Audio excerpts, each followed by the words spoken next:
At Redwood International Terminal, the airside never really sleeps. Until it does.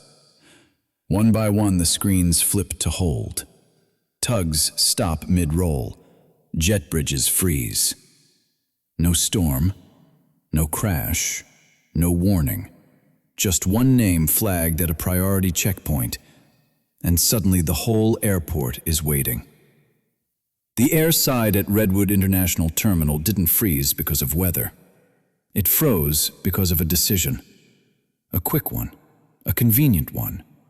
The kind that gets made 1,000 times a day in places where everyone is in a hurry, and nobody wants to be responsible for the wrong kind of delay. And at the center of that decision was a woman who looked like she belonged anywhere except in the middle of a mess. Dr. Naomi Brooks lived by timelines. Not the frantic, caffeinated kind that most travelers live by, but the hard, unforgiving kind that runs on deadlines and consequences. She was the lead systems engineer behind a new automated flight coordination network rolling out across the West. The kind of infrastructure you never think about until it fails. And that morning, it couldn't fail. Her clock wasn't counting down to a vacation or a meeting. It was counting down to a security integration window that would close whether she made it or not. Naomi moved through the terminal with the quiet efficiency of someone who'd been trained to stay calm when everything else is shaking. Navy coat, practical shoes, no entourage, no drama. Just a single compact metal case in her hand, silver, brushed, unmarked. It looked ordinary until you noticed how she held it. Not like luggage, like responsibility. Inside wasn't a laptop, not clothes, not anything you could replace by running to an airport kiosk. Inside was a biometric encryption token, one part of a multi-layer access chain that had to be physically present for the final authentication step. No remote workaround, no "we'll do it later," no exceptions. And Naomi knew something else, too. In systems like hers, timing wasn't a suggestion. It was law. The priority security checkpoint sat just past the main concourse, behind a glass partition and a row of stanchions that funneled travelers into two worlds, the normal line and the line where people expected the rules to bend. Naomi wasn't there because she expected anything to bend. She was there because she had clearance, documentation, and a schedule that didn't care who anyone thought they were. The checkpoint was bright, clinical, and loud in that specific airport way. Metal trays clacking, scanners humming, agents calling out instructions like they were reading from muscle memory. Naomi stepped forward when her lane opened, set the silver case on the counter, and slid her credentials forward without a word. A security attendant nodded toward a secure equipment locker built into the side wall, sturdy, coded, designed for sensitive items that couldn't just be tossed into a plastic bin. "This goes in there," the attendant said, neutral, professional. "You'll retrieve it on the other side." Naomi nodded once, calm, methodical, like she'd done this before. And then the air changed. A woman stepped into the lane beside her like the line belonged to her. Perfect hair, perfect coat, a watch that caught the light every time she moved her wrist. She carried no visible luggage because she didn't need to. People like her moved through airports the way others moved through their own living rooms. Her name was Linda Harrington, and she wore entitlement the way some people wore perfume, subtle, expensive, and impossible to ignore. "Excuse me," Linda said, but it wasn't a question. It was a command wrapped in a smile. She pointed at the secure locker. "I need that." Naomi looked up, not startled, not intimidated, just present. "The attendant just assigned it," Naomi said evenly. "I'm next." Linda's smile tightened. I'm traveling with a group. I have to stay with my people. I can't be held up. Naomi's gaze flicked past Linda to the empty lane behind her. No group, no team, no one waving, just space. I understand, Naomi said, but this is my slot. I'm on schedule. Linda let out a little laugh, like Naomi had just told a harmless joke. Honey, everyone is on schedule. Naomi didn't laugh back. She didn't bristle. She didn't raise her voice.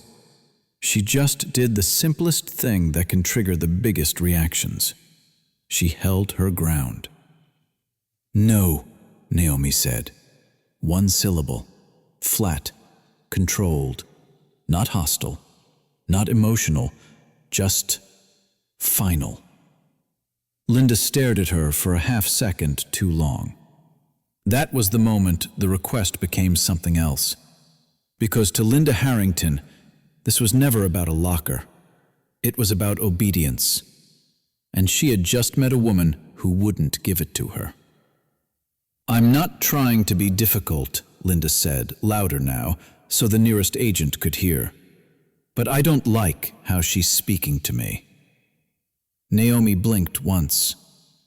I haven't raised my voice, she said. Linda didn't respond to the words. She responded to what those words represented, a refusal to shrink. Linda lifted her chin, and her voice took on a new texture, soft, trembly, performative. The tone of someone preparing to become the victim in a story she was writing in real time. I don't feel safe, she said. And in a place like an airport, those 4 words are not a feeling, they're a trigger. You could almost see it happen. The way nearby heads turned, the way the attendant's posture stiffened, the way the checkpoint's casual noise suddenly sounded sharper. A phrase like that doesn't land softly. It lands like a stamp on paper. Unsafe, threat, risk. Naomi's stomach tightened, not because she feared Linda, but because she recognized the mechanism. She had seen versions of it before. Different rooms, different uniforms, same pattern. You say no, they call it aggression. You stay calm, they call it suspicious.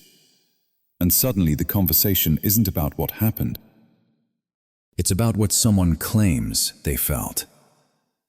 The attendant looked between them, eyes flicking from Linda's expensive composure to Naomi's quiet steadiness. And instead of asking, what happened, he asked the questions systems ask when they're scared of consequences. Ma'am, he said to Naomi, already leaning toward the path of least resistance, can you just step aside for a moment? Just step aside. Just make it easy. Just let the loudest person win so everything keeps moving. That's the trap. Because in high-pressure environments, people don't always choose what's right. They choose what's safest for themselves. They choose the option that reduces uncertainty, reduces complaints, reduces paperwork, reduces the chance that they'll be the name on the report if something goes wrong. And it doesn't matter how calm you are when the system is chasing convenience. It only matters who's easier to remove. Naomi kept her voice low. I'm not the problem here, she said. I'm following the process. I have authorization. Linda exhaled dramatically, like she was holding back tears. See, she said, turning slightly so more people could witness it. This is exactly what I mean. Naomi stared at her for one long beat, the kind of beat that holds back 1,000 thoughts. This was no longer about a locker. It was about power, and whether the truth could survive a single sentence spoken with the right kind of confidence. Naomi reached for her credentials again, steady hands, steady breath. Please, she said, not pleading, documenting. If you're going to delay me, I need your name and your badge number. The attendant paused. Because that sentence wasn't emotional. It was procedural. And procedural people know exactly what that means. Naomi wasn't asking to be liked. She was asking for a record. And in places built on moving fast, nothing scares the wrong person more than proof that time can be traced. Linda's eyes narrowed just for a moment before the mask returned. "I just want to get through," she said sweetly. "I don't understand why she has to make this so difficult." Naomi didn't look at Linda. She looked straight at the checkpoint gate, at the locker, at the clock she could feel ticking behind her ribs. And she realized something with absolute clarity. In the next few minutes, this airport was going to decide whether it valued convenience over truth. And someone, somewhere, was about to learn what that choice really costs. Ethan Moore heard the words, "I don't feel safe," and his brain did what most brains do in a high-pressure place like an airport. It stopped looking for truth. It started looking for the fastest way to make the problem disappear. Ethan wasn't a villain. He wasn't some cartoon bully with a grudge. He was a gate supervisor with a headset digging into his ear, a line backing up behind him, and a manager somewhere upstairs who cared about one thing: flow. Keep the lane moving, keep the checkpoint clean, keep the incident small. So when he looked at Linda Harrington, composed, well-dressed, speaking in that practiced tone of someone used to being believed, and then looked at Dr. Naomi Brooks, quiet, firm, refusing to budge, he made the decision that felt safest for him. Not safest for Naomi, safest for Ethan. "Ma'am," he said, voice tightened, already shifting into authority. "Step to the side for me, right now." Naomi didn't flinch. Her face stayed calm, almost neutral, but her eyes sharpened. "On what grounds?" she asked. Ethan didn't answer the question. He answered the situation. "You're delaying the checkpoint," he said, as if time itself was a law Naomi had violated. "We can sort this out away from the lane." That phrase, "sort this out," always sounds reasonable. It always sounds fair, until you realize it almost never means the same thing for both people. Behind Naomi, the line began to breathe louder. Shoes shuffled. Someone sighed dramatically. A man muttered, "Come on." A woman craned her neck to get a better look, like this was a free show. And Linda? Linda stepped back half a pace and let her shoulders relax. She didn't need to push anymore. The system was pushing for her now. Naomi held her credentials up again, slow and steady. "I have authorization," she said. "I'm assigned this locker. That case is mine, and it doesn't leave my control." Ethan's jaw tightened, and his eyes flicked toward the security station, where a taller man in a darker uniform had already noticed the disturbance. Marcus Lee. Marcus wasn't gate staff. Marcus was the shift lead for security on that side of the terminal. The kind of person who walked like he had the right to stop time. The kind of person who didn't ask questions, unless the answer made his job easier. Ethan leaned into his radio and spoke just loud enough for Naomi to hear. "Need security at priority check. Potential non-compliance." Potential. That was the word that turned a disagreement into a threat. Marcus arrived in seconds. He didn't start with, "What happened?" He started with, "Which one?" Ethan pointed. Of course he did. Naomi watched it happen in real time, the way a single gesture can rewrite a story. The way the person who stays calm still ends up being treated like the danger, because calm doesn't fit the stereotype people are expecting. Marcus angled his body so Naomi was the one he faced. "Ma'am, you're being disruptive," he said, flat. Naomi's voice stayed low. "I'm standing in the spot I was instructed to stand in."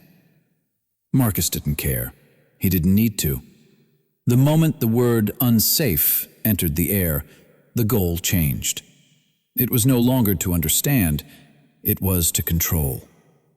Linda made a small sound behind him, barely a whimper. Not enough to be obvious, just enough to reinforce the script. "She's making me uncomfortable," Linda said softly. I don't know what she might do." Naomi's eyes snapped to Linda. Not angry, not loud, just stunned. "What I might do," Naomi repeated, almost to herself. "I haven't moved." Marcus's expression didn't shift. If anything, it hardened. "Here's what's going to happen," he said. "You're going to come with me. We're going to verify your item. If you refuse, this becomes a federal security issue." There it was, the escalation, the upgrade. A small conflict didn't stay small because the system doesn't like gray areas. Gray areas mean judgment. Judgment means accountability. And accountability means someone's name on paper. Naomi exhaled once, controlled. You could tell she was calculating. Not emotions, but outcomes. Arguing in the lane would give them exactly what they wanted. A performance they could label as agitation. So she did the thing that scares people who depend on convenience. She got precise. "Before I move," Naomi said, "I need your full name, and I need this incident logged as a formal stop." Ethan's eyes widened slightly. Marcus's gaze narrowed. Because that sentence wasn't defiance. It was documentation. And documentation is the enemy of shortcuts. Marcus took a step closer. "You can request that later." "No," Naomi said, calm as glass. "Not later. Now. Because later is when stories get rewritten." For a second, the checkpoint went quiet in that eerie way it does when everyone senses something bigger than luggage and metal detectors is happening. Then Marcus made the choice the system always makes when someone refuses to be erased. He went harder. "Secure the item," he ordered. 2 officers moved in. One reached for the silver case like it was contraband. Naomi's hand tightened around the handle, not in a tug of war, but in instinct. The way you hold something you cannot afford to lose. The way you hold the only key to a door nobody else can open. "Do not touch that," she said, voice still low, but now edged with steel. "That is a controlled access token. It is time sensitive." Ethan swallowed. He didn't understand what it was. He didn't want to. Understanding meant responsibility. So he leaned into the easiest story again. "She won't cooperate," he said. And like that, Naomi Brooks stopped being a person with a schedule and clearance. She became an obstacle. Marcus nodded once, like the decision was already made. "Ma'am," he said, "you're coming with us." They guided her, not violently, not dramatically, which almost made it worse, through a side door into an internal waiting room with frosted glass and a fixed camera in the corner. A place designed for people who needed to be separated from the public. A place designed to make you feel small. The silver case was taken for inspection. That's what they called it. They didn't say confiscated. They didn't say seized. They used polite words to hide an ugly reality. They had removed her from control of her own property based on someone else's feelings. Outside the glass, Linda Harrington smoothed her sleeve and checked her watch. Her breathing was steady. Her posture was loose. She looked like someone being accommodated. Naomi, on the other hand, stood alone under fluorescent lights while strangers stared through the window like she'd done something wrong. She could feel it. The crowd's judgment, the whispers, the relief that it wasn't them. Because people love order. They love the illusion that if someone is being pulled aside, it must be for a reason. Naomi didn't beg. She didn't plead. She did something far more dangerous to a system built on convenience. She stopped talking to the people who didn't have to answer for anything. And she started looking for the person who did. Her eyes went to Ethan's badge, then to Marcus's radio, then to the camera in the corner. "Who is the supervisor approving this stop?" Naomi asked. Marcus didn't answer. Naomi didn't need him to. She reached into her pocket, pulled out her phone, and scrolled to a contact that wasn't labeled with a friendly name. It was labeled like a file, a direct line, a consequence line. Because Naomi understood something most people learn too late. Justice doesn't always come from who's right. It comes from who's willing to put their name on the decision. And in the next few minutes, she was going to find that name. Naomi didn't waste another breath arguing with people who didn't have to live with the consequences. Inside that internal waiting room, the air felt recycled and stale, like it had been breathed by 100 misunderstandings before hers. The fluorescent lights didn't warm anything. They only exposed it. The silver case sat on a metal table just out of her reach. Not far, not locked away, just close enough to make the point. You don't have control here. Marcus Lee stood near the door with his arms folded, a wall in a uniform. Ethan Moore hovered by the camera panel, eyes darting between Naomi and the hallway like he was waiting for someone else to take this off his hands. And Naomi? Naomi went still. Not the stillness of surrender, the stillness of a person switching modes. Because there's a moment in every unfair situation where you realize something. Logic won't save you if the other side isn't listening for logic. So you stop trying to be understood, and you start building a record. Naomi turned her head slightly toward the corner camera. "Is this room recording audio?" she asked.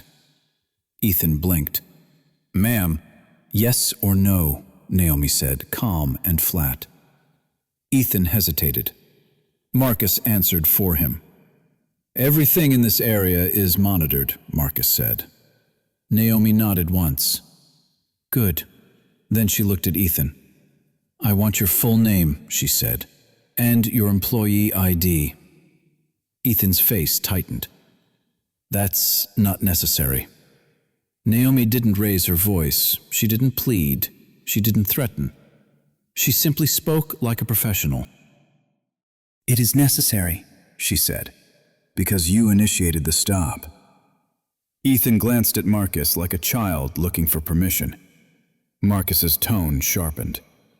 "We're verifying the item. That's all you need to know." Naomi's eyes didn't move. "Verifying it under what policy? And who authorized you to remove it from my custody?" Marcus stepped forward half a pace. "Ma'am, you're not in a position to negotiate." And right there, right in that sentence, was the entire disease. This was no longer about safety. It was about control. It was about how quickly a human being becomes a situation. And once you become a situation, the goal is not fairness. The goal is resolution. Naomi drew in one measured breath. Then she reached into her blazer and pulled out her phone. Ethan's posture snapped tighter. "You can't." "I can," Naomi said, still calm. "And I am." She didn't dial customer service. She didn't call a coworker. She didn't call a friend to vent. She called the one person who would feel the consequences in dollars and deadlines. The line rang once, twice, then it clicked. "Naomi?" a man's voice said, warm at first, until he heard the quiet in hers. "Where are you? You were supposed to be airside 15 minutes ago." Ethan Cole, CEO of Aeronexus Systems, a man who lived in meetings, forecasts, and worst-case scenarios. And Naomi gave him the worst-case scenario in a single sentence. I'm being held at Redwood Priority Security, she said. My authentication token has been taken for inspection. If I'm not released immediately, your integration window collapses. Silence. Not confusion, computation. You could almost hear Ethan Cole's mind running the numbers. Time, chain of custody, liability, contract penalties, systems impact. Who took it? He asked, voice suddenly cold. Naomi's eyes lifted to Ethan Moore. Gate supervisor Ethan Moore initiated the stop, she said evenly. Security shift lead Marcus Lee escalated it. They are refusing to provide written cause. Ethan Moore went pale. Because Naomi wasn't calling to complain. She was calling to name names. And that's when people start sweating. Ethan Cole's voice dropped lower. Naomi, listen to me, he said. Do not let yourself disappear into their process, do you hear me? Naomi didn't blink. I hear you. Get everything logged, Ethan said. Times, names, orders. If they try to move you, you state clearly, you are requesting a formal report and you want the approving manager's identity on record. Naomi glanced toward the camera again. Understood, she said. Marcus shifted his weight, the first sign of discomfort. Because Marcus was used to people reacting emotionally. He was used to tears, anger, panic. He was not used to someone turning the situation into a file. Ethan Moore cleared his throat, forcing authority back into his voice. Ma'am, you're making this bigger than it needs to be. Naomi looked at him slowly. No, she said. You made it bigger the moment you replaced facts with a feeling. The line behind her phone crackled again. Ethan Cole was still there. I'm calling operations, he said, and I'm calling federal oversight. If that token leaves your site, they've just created a breach, not for you, for them. Naomi's eyes narrowed slightly. And Ethan, she added, if you're going to do that, I need one more thing. Name it. Naomi turned back to the men in the room. I need to know who outranks them, she said, because this is the part people don't understand until it's too late. In a system like an airport, you can argue all day and still lose. But the moment you force the system to assign ownership, to put a decision under a person's name, the system changes shape.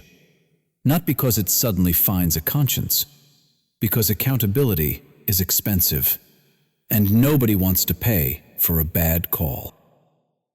Meanwhile, in a glass office somewhere deeper inside Redwood's operations wing, a man named Logan Pierce was being handed a problem in the only language the airport respected. Not this is unfair, not this is wrong, but this could delay the entire airside corridor. An assistant leaned in, hurried. Logan, we've got a disturbance at Priority Security, she said. Security's holding a woman. She's refusing to cooperate. Logan didn't look up at first. He was staring at a live dashboard. Departure pushes, tug assignments, gate swaps. A delicate choreography that fell apart if one piece stalled. A woman, he repeated, already annoyed. For what? The assistant shrugged. Passenger felt unsafe. They're verifying an item. Logan exhaled through his nose. Of course. Because in places built on speed, the easiest word in the world is unsafe. It's a shortcut. It's a lever. It's a magic key that opens doors without proof. And the reason it works isn't moral. It's legal. A lawsuit doesn't ask, were you fair? A lawsuit asks, what did you do after you were warned? So when someone says, I don't feel safe, the entire machine jolts into protection mode, not to protect truth, but to protect itself. Logan Pierce stood up, grabbed his radio, and started walking. He thought he was heading toward a minor inconvenience. He had no idea he was walking straight into a story that would end with one question burning through every layer of that terminal. Who signed off on this? Logan Pierce reached the priority security area expecting to put out a small fire. A loud traveler, a slow lane, a minor delay. The kind of thing you fix with a firm voice and a quick decision. But as he walked, his radio started chattering in a different tone. Not annoyed, not impatient, concerned. Ops, confirm. Is this a controlled item stop? Security requesting chain of custody verification. Federal oversight line is lighting up. Logan slowed. Federal oversight didn't light up over a squabble. Not unless someone had pulled a lever he couldn't see yet. He pushed through the glass doors and saw it immediately. Dr. Naomi Brooks stood behind frosted glass in an internal holding room. Calm, upright, hands still, eyes forward like she was anchoring herself to something the room couldn't take away. Outside the room, Marcus Lee was in full control posture. Ethan Moore looked like he'd swallowed a rock, and Linda Harrington sat in a nearby chair like she'd been upgraded to first class, back straight, legs crossed, phone in hand, expression faintly satisfied. Logan's eyes flicked to the metal table, the silver case, out of Naomi's reach. That should never happen without paperwork. Logan walked up to Ethan first, low voice. "What is this?" Ethan answered with the same phrase people use when they want a situation to sound smaller than it is. Passenger reported she felt unsafe. Naomi refused to comply. "Security's verifying her item." Logan stared at him. "Unsafe? How?" Ethan hesitated. That hesitation was loud. Logan turned to Marcus. "What policy are you citing?" Marcus didn't blink. "Potential threat, controlled area, non-compliance." Logan's jaw tightened. "That's not a policy. That's a headline." Marcus's eyes narrowed. "With respect, sir, we have to err on the side of caution." There it was again, the magic phrase, err on the side of caution. It sounds noble, it sounds responsible, it sounds like the kind of thing you say right before you do something unfair and call it procedure. Logan glanced back at Linda. "Ma'am, did she threaten you?" Linda didn't miss a beat. "She was aggressive," she said, smooth as silk. "She made me uncomfortable. I didn't know what she might do." Naomi's eyes lifted behind the glass. She didn't shout. She didn't plead. She simply spoke through the door, steady and clear. "I asked for names and a report," Naomi said. "They took my token."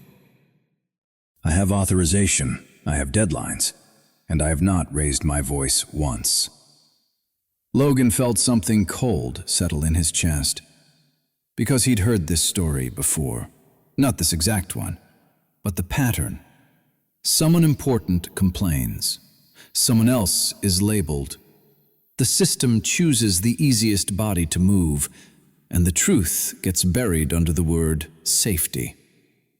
Logan turned to Ethan again, voice low but sharp. "Did you log a formal stop?" Ethan swallowed. "Not yet." Logan stared. "Did you record the passenger complaint in writing?" Ethan shook his head slightly. "And who approved the confiscation?" Ethan didn't answer, because there was no approval. There was only momentum. Logan's radio vibrated again. A new voice, urgent, not from his team. "Operations, this is Oversight Liaison. We need chain of custody confirmation on a biometric access token currently held at Redwood Priority Security." Logan's face went still. He turned away from everyone and clicked his earpiece. "This is Logan Pierce," he said. "Operations Manager. Who am I speaking with?" The voice didn't soften. We have an active integration risk alert tied to a controlled token. If the token is compromised, the liability is on Redwood. We are instructing you to secure the chain of custody and halt movement in the airside corridor until identity and authorization are verified. Logan blinked once. Halt movement? Yes, the voice said. Full airside lockdown if necessary. Logan's stomach dropped. Full airside lockdown wasn't a suggestion. It was a shutdown button. A button you don't touch unless you're willing to stop everything. He looked back at the scene in front of him, the frosted glass, the calm woman behind it, the unsecured token on a table, the VIP who still looked like she was waiting for applause. And he realized the brutal truth. He'd accepted a story without verifying it. He'd treated unsafe like evidence. He'd let speed replace judgment. Google walked to the holding room door and faced Naomi through the glass. "Dr. Brooks," he said, voice changing, no longer managerial, almost respectful. "Do you have your authorization documents on you?" Naomi nodded. "Yes." "And you're saying that case contains a biometric encryption token?" "Yes." "And if you miss your window, then your network integration fails," Naomi said, calm as a surgeon. "Not hypothetically. In writing." Logan's gaze flicked to Marcus. "Why isn't this documented?" Marcus stiffened. "We were verifying. You were improvising," Logan cut in. "There's a difference." He reached for his radio again, but his hand paused. Because there was a moment, right then, where Logan Pierce understood something that would haunt him later. In a system like this, people don't fear being wrong the way they fear being liable. You can be wrong quietly and survive. But if a document exists, if a timestamp exists, if a name exists, then the wrong decision has a spine. It can be traced. And traced means punished. That's why systems don't panic over arguments. They panic over records. Logan keyed his radio. "All units," he said, voice steady, official. "This is Ops. Initiating airside hold, effective immediately.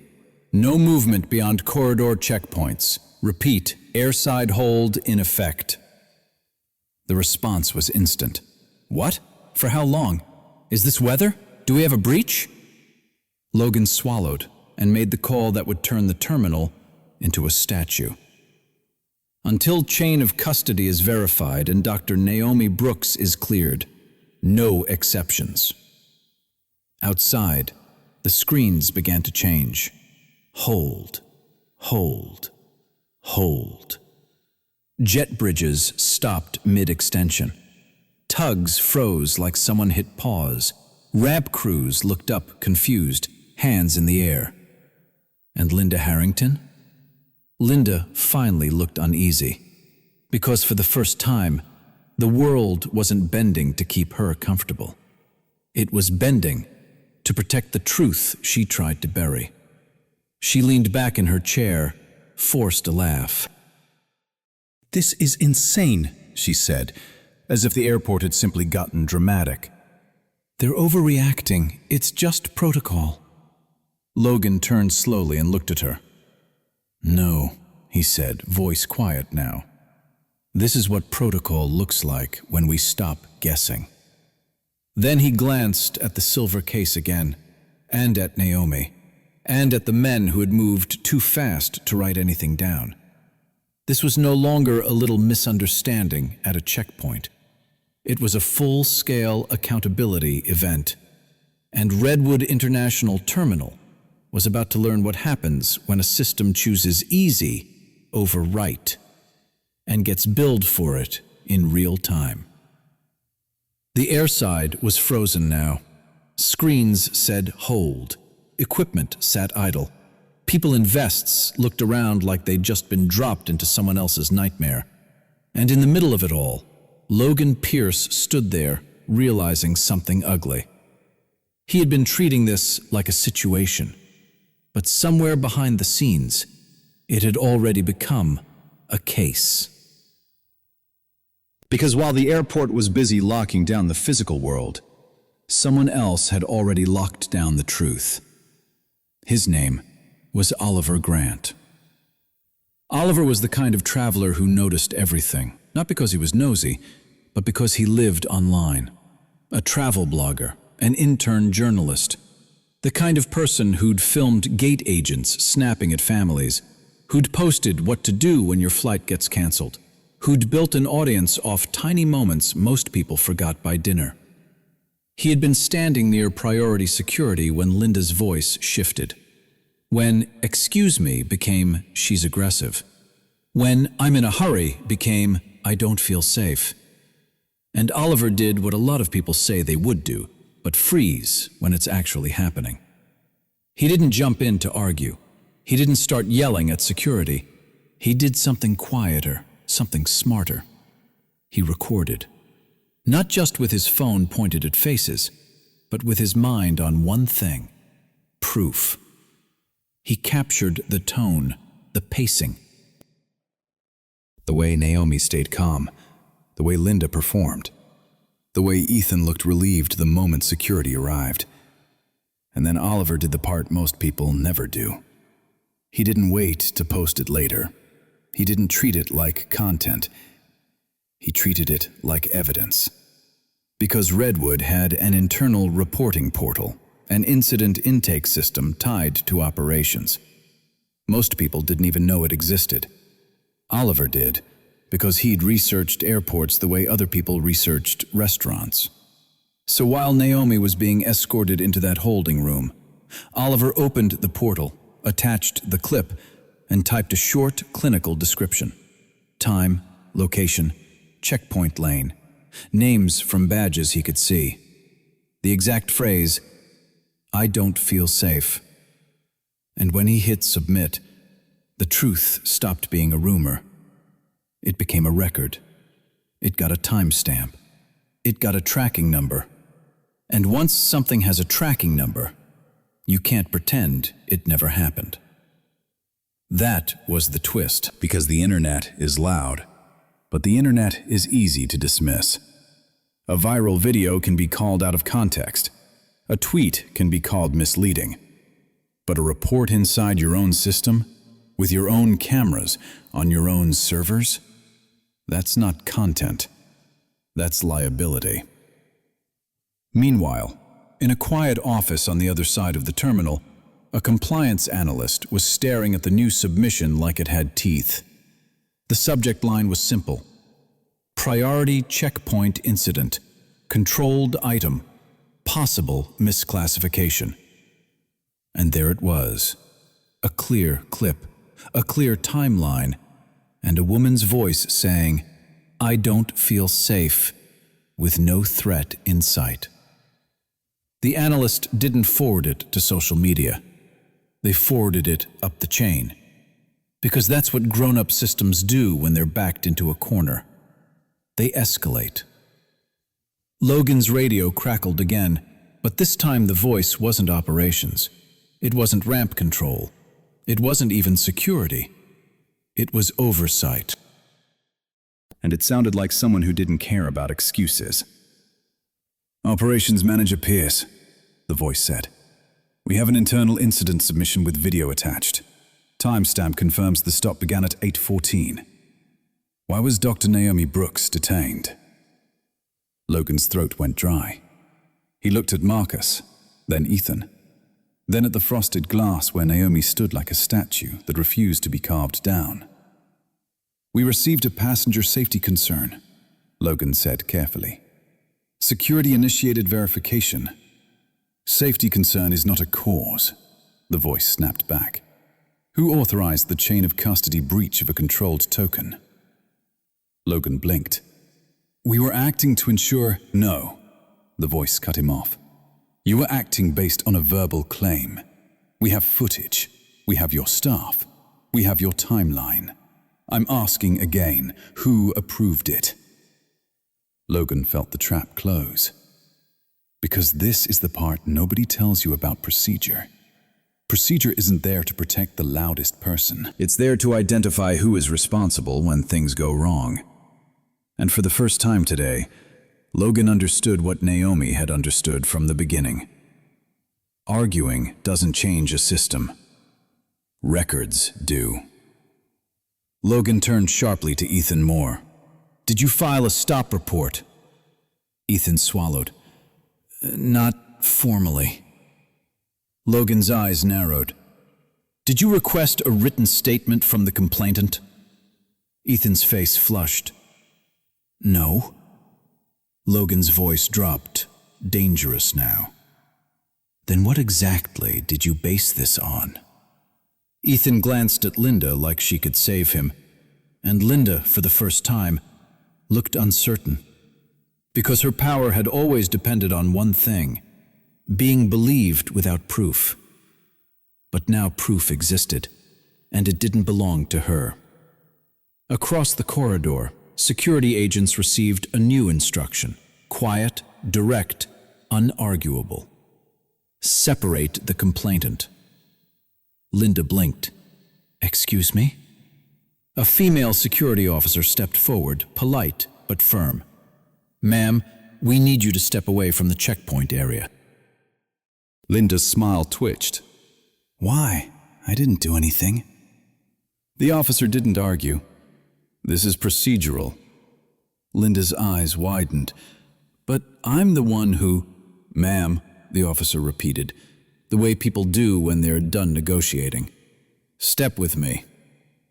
And just like that, Linda Harrington lost the shield that had protected her all morning. Not because anyone suddenly grew a conscience, because the story changed once it was written down. Logan's radio crackled again. Pierce, oversight said, voice colder now. "You are required to provide the initiating staff member, the security lead, and the approving authority for this stop. If there is no approving authority, you will state that clearly, on record." Logan's eyes closed for half a second, because he finally saw what easy had cost them. They chose the fastest path at the checkpoint. They chose the cleanest way to keep the line moving. They chose the version of events that required the least thinking. And now the airport was paying for that convenience in the only currency systems respect. Paper. Names. Accountability. Logan opened his eyes and looked straight at Marcus Lee.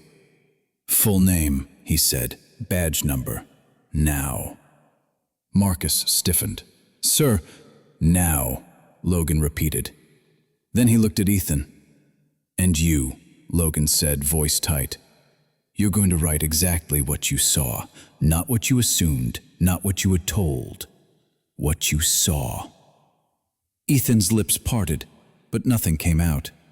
Because Ethan had been reading the wrong book all day.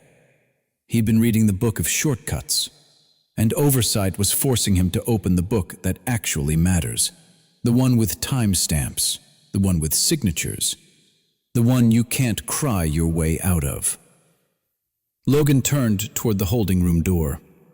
"Dr. Brooks," he said, voice changing again, less defensive, more measured.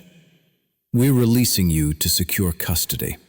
Your token will remain sealed until you retrieve it." Naomi didn't celebrate. She didn't smirk. She didn't even look relieved. She simply nodded once. Because she hadn't been fighting for an apology, she'd been fighting for a record. And now that the truth had a case number, the power in that terminal had finally shifted. Not toward the loudest voice, toward the documented one. They didn't walk Naomi Brooks back through the terminal. They escorted her, not loudly, not dramatically, but with the kind of quiet authority that rewrites a room. The kind that tells everyone watching, this was never about a misunderstanding. This was about responsibility. A grey federal security cart rolled in and stopped just a few feet from the checkpoint. 2 agents stepped out. No rush, no tension, just precision. One of them carried a sealed evidence sleeve. Inside it was the silver case, now tagged, documented, and treated like what it always was: critical infrastructure in human form. Naomi didn't reach for it with relief. She accepted it with focus. Because this was never personal to her. It was procedural. It was mathematical. It was the difference between order and chaos. "Dr. Brooks," one agent said quietly, "you're being transferred to the integration site." No apology, no explanation. None was needed. The system had already spoken. As she stepped into the cart, people stared, some confused, some embarrassed, some suddenly aware that they had chosen silence when it was easier than clarity. Outside, Linda Harrington tried to laugh it off. "This is insane," she whispered. "They're treating her like she's some kind of VIP." But no one answered her, because this wasn't about privilege, it was about consequence.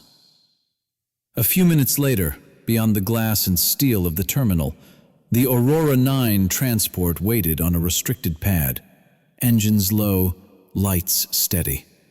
It didn't care who was offended. It only cared whether the right person showed up on time. Naomi boarded without ceremony. No victory, no glance backward, just purpose. And for a moment, the story feels finished. Justice served, balance restored. But then it slows down. Because the real question isn't why Naomi was protected. The real question is what happens to the ones who aren't. What if Naomi wasn't the engineer holding the final key? What if the silver case was just a laptop? What if she was flying to visit family, or heading home after a long shift, or just trying to make a connection? Would the airside have frozen? Would anyone have cared about logs and timestamps and responsibility? Or would her name have disappeared into a report that read, "Passenger non-compliant, situation resolved"? That's the quiet truth most systems don't want you to see. Justice didn't arrive because she was right. It arrived because she was necessary. And that's a colder reality than people realize.